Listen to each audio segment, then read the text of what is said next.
Hey guys, it's Bella, and today I am finally going to film my fall-winter 2018 wrap-up video.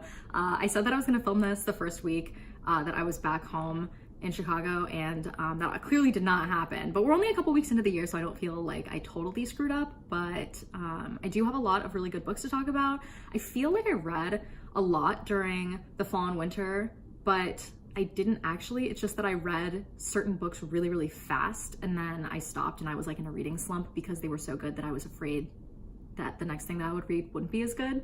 Does that ever happen to you? Anyways, I'll get more in depth with that in a second, but I have all of my books here on my windowsill, so let's just jump into it. The first book series I read kind of like in the fall-ish was The Raven Cycle, which I have the Raven Boys here, and you can see the other books here in the back.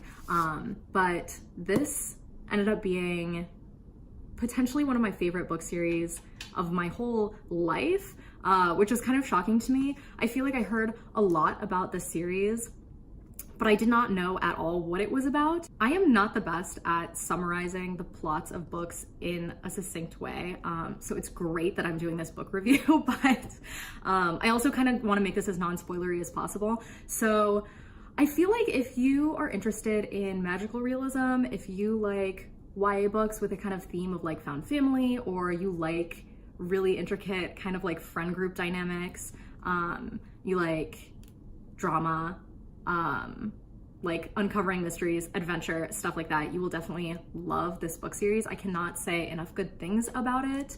I actually have a Raven Cycle tattoo, which I will show you guys eventually, but also my cat is like trying to encroach upon my life as per usual. But yeah, I love this book series so much. I feel like the things that I loved about it the most, I guess, were, the writing style. I actually read Maggie's earlier books, Shiver, like the whatever series that is, I can't even remember what it was called, and I kind of didn't like the writing that much. I feel like her writing is, I wouldn't call it like vague. It's that it's like it leaves a lot up to the reader to imagine and like fill in the blanks and stuff like that, which I think in some of her previous series that I read wasn't the right type of writing for, I think, the story that she was trying to write, at least in my opinion.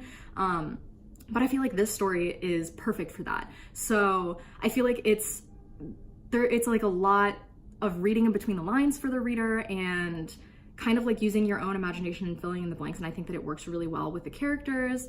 And also I'm going to be talking a lot about like teen/young adults characters, at least in this video. And I just want to say that I love the way that the teens are written in this book. I feel like it's quite realistic, at least to what I remember being like a teen is actually like. I feel like the dialogue is really, really funny at times. And the interactions that they have, and even the fights that they have, these are characters who like are definitely flawed and they have emotional baggage and stuff like that. And the way that they interact and the fact that they have tense interactions, or they have moments where they're fighting with each other and stuff like that, even about things that don't matter and they're just ridiculous. I feel like it's a really good portrayal of what it's actually like to be a teenager, especially when you have a really tight-knit group of friends and you're going through stressful stuff. Granted, not everybody is going to be like influenced by magic with their friends. I mean, I hope that you are, but like I just feel like, I don't know, I just love the way that this was written so much. It is just so heartwarming, and it's also just a very aesthetically pleasing series. I think that's something that draws a lot of people to it, or like keeps them as fans for a long time. It's just, you want to live in the books in the moment, and I think that's why it took me a while to finish the series. I did not read this quickly at all. I like didn't want to move out of the little universe that this series had built for me, which I think is a really good thing. So I'm gonna stop rambling about this because I've already spent too long talking about it, but it's just so good and I just highly recommend it. And then the next thing that I read, I think, was that I was rereading Six of Crows around my birthday at the end of October. So in case you didn't know, Six of Crows, the duology, is one of my favorite series. I love them. I feel almost like I need to talk about them as standalone books. So the first book is Six of Crows, the second one is Crooked Kingdom, and they're just so different as books. And I'm not surprised that I did this because I intended to reread Six of Crows and then reread Crooked Kingdom right afterwards, and that's not how it happened. So I read this at the end of October, and then I'm rereading Crooked Kingdom now, because honestly, like I said, they just feel like two completely different like universes to me. But this book series is so good. Again, I'm like, I don't even know how to summarize what happens in them, but Six of Crows is really good if you like heists. And again, same theme of like found family and like really hilarious friend groups. It's kind of like angsty. There's a lot of like angsty romance in it, which I think is amazing. And Crooked Kingdom, I feel like is very different because it's, I guess, more like political, same kind of like heist. It's more of like a rescue mission type of book.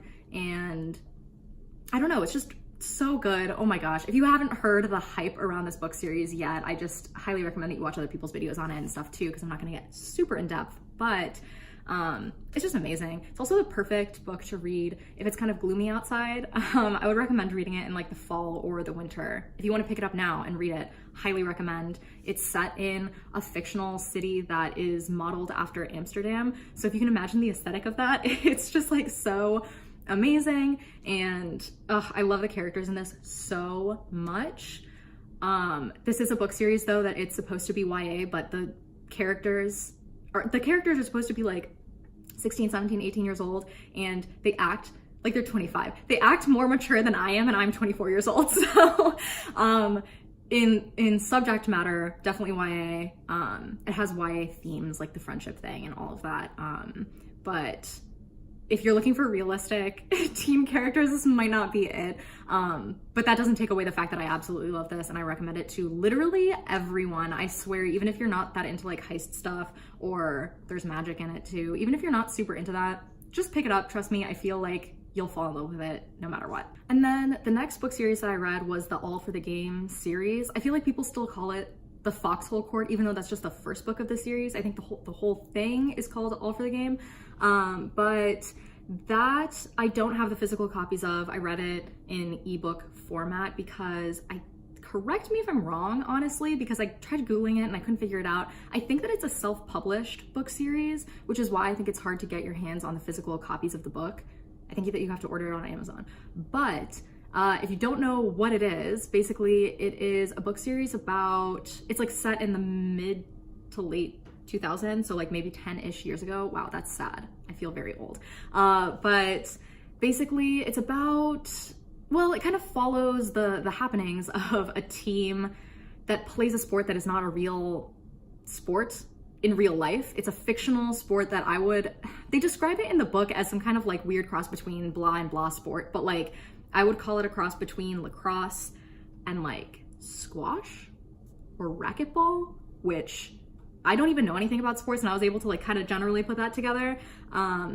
And yes, this is a big thing. If you don't like sports at all, or you like don't want to read about sports, trust me, I did not either. I got suckered into reading this by all of my friends. And I'm glad that they forced me to read it, because otherwise I would have never picked it up. So don't be put off by the sports thing. I don't want to spoil anything about the books either, but there's also an undercurrent or plot of other stuff and other drama going on that has nothing to do with sports. So I would just really recommend that you pick it up and give it a try. This was probably my least favorite book that I read throughout this time period of my life. Don't come for me in the comments at all. Like I am mentioning it because I still did really like it, but I feel like it's just like a completely different caliber of book, I guess. And maybe my perspective is kind of skewed because I know that I love Six of Crows. I love Leigh's like writing style, and I ended up really loving the Raven cycle, which I didn't expect. And the writing is like so beautiful and stuff like that. And I just feel like the Foxhole Court All for the Game series is not at the same level, I guess. And again, like I honestly enjoyed it. I thought that it was fun, and like I feel like I've said this before on this channel, but I'll say it again. I don't think that I have good taste necessarily. I don't think that like I am like the all-seeing eye that I'm like, oh yes, I know what's good and what's not with books. Like I like the Twilight series, okay? Like I like anything that I have fun reading. If I connect with the characters, if I fall in love with the plot, whatever, I just enjoy the things that I enjoy, and I try not to question it too much. So I did really end up liking All for the Game as a whole. I feel like some of the characters were like so interesting. The main character Neil is just like so precious, and everybody falls in love with him. And this is like a book series that I think has like a huge fandom behind it.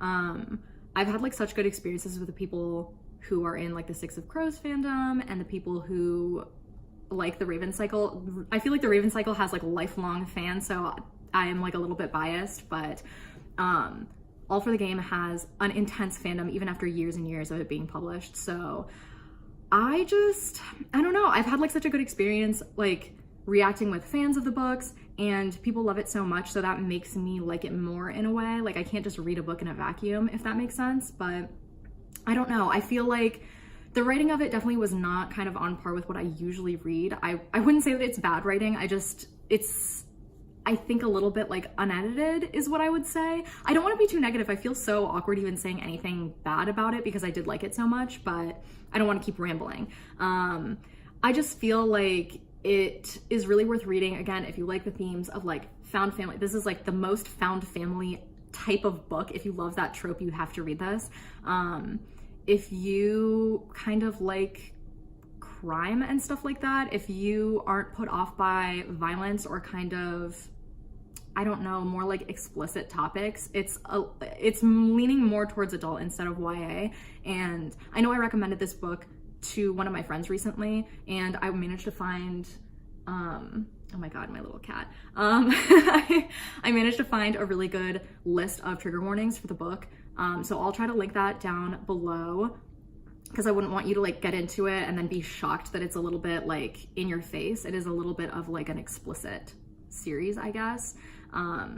But like I said, even if you don't like sports, even if the plot of it doesn't sound like something that you would like, I would just recommend giving it a chance, because at the very least, it's a pretty quick read, and I feel like you'll definitely like some of the characters. And last but certainly not least, I also read Carrion at the very end of the year. I am so disappointed that I did this, but I actually read this book in 2 days, and it's like it's a little hefty. It's like 600 some pages.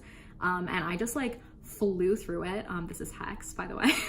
I just flew through this book so fast, because the best way that I can describe it, and the way I've been describing it to my friends to try to like force them to read it, is that this is like bubblegum pop music in the form of a book. It's just like fun and hilarious and a good time. It will put you in a good mood. It's just like emotionally good for you to read this book. That is the best way that I can put it. I just somehow managed to knock my whole camera over, so we're gonna hope that this is picking up in the exact same framing space. Otherwise, we're gonna have problems. But about Carrion, if you don't know about this book or Rainbow Rowell, the author, she originally had written Fangirl, which is like a very well-loved contemporary YA book, in which the character writes fan fiction about this book series. And it was like a fictional book series at the time, and then when Fangirl came out, had such a good reception and all of that stuff, that Rainbow, the author, decided to actually write the book series that is mentioned in the other book series, which I think is hilarious and amazing. But also something that I didn't realize before picking this up, I knew that whole backstory, but I didn't realize that this book kind of acts as like the final book in the series. The rest of the series does not exist. This is just the last one. So at the beginning of the book, they kind of mention like, oh yeah, all these adventures happen in 5th year and in 3rd year and blah, blah, blah, because it's in England. But you're like, wait, what happened? Like, what? They just kind of throw you in at the end. And I didn't realize that, and I was a little bit put off by it. I would also say that in terms of the writing of the book, just the general idea for the book and everything like that, this does not play by the rules at all. I remember I texted that to a friend when I first started reading it, that I was like, this book has no rules. It is just so different from a lot of other things that I've read, which surprised me a lot. Basically, the other thing that I wanted to kind of convey in this that I thought was important is that this is kind of like a parody of Harry Potter in a lot of ways. It's a parody of every Chosen One story, where it's like, oh, the gallant hero like saves the day, and it's like the prophecy has foretold that this idiot is supposed to save the world. He is a mess. So it parodies a lot of things without being such a parody that you can't enjoy it, I guess, as its standalone story. So I don't know if that kind of conveys how interesting this is, but if you like Harry Potter, honestly, you will love this, I guarantee it. And it'll make you laugh because there are some things that you're just like, oh my God, clearly this is making fun of things in Harry Potter, or making fun of, I don't know, the way that the Harry Potter fandom or like people have kind of twisted Chosen One stories in a certain way or the other way. But I love this so much.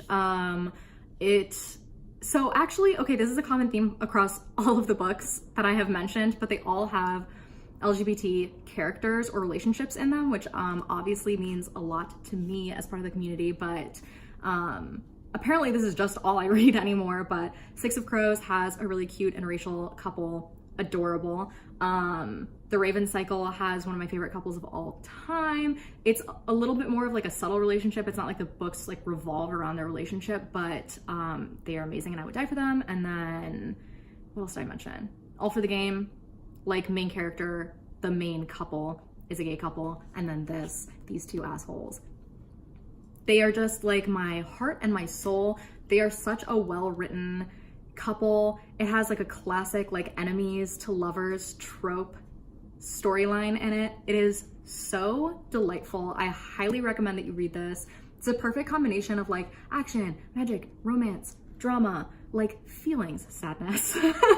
Hopefully that sounded appealing to you, but seriously, this is I think my favorite thing. Well, can I really say favorite? Yes. Yeah, actually, yeah, I will. I will say that this was my favorite thing that I read all of last year, actually. And I wouldn't be surprised if I got like a Carrion tattoo at some point. A subtle one, maybe a little bit. We'll see. I'll keep you posted. Okay, I think that is where I'm gonna cut off my ridiculous rambling of the day. I hope that that made like some tiny bit of sense to you. I am fully aware that I don't know how to talk in sentences that aren't just like 7,000 words long. But if you enjoyed the video, give it a little thumbs up. If you read any of the book series that I mentioned, leave a comment down below and let me know what you think. If you agree with what I said or if you feel differently, I would love to hear it. Also, my DMs are always open on Instagram. I swear I have 6 million running conversations in my DMs about the books that we're reading or whatever you want to talk about. So come and chat with me if you want. And if you actually made it to the very end of this video and you're watching this right now, you might as well subscribe because you clearly have a very high tolerance for ridiculous behavior. And that's what you get here on this channel, apparently.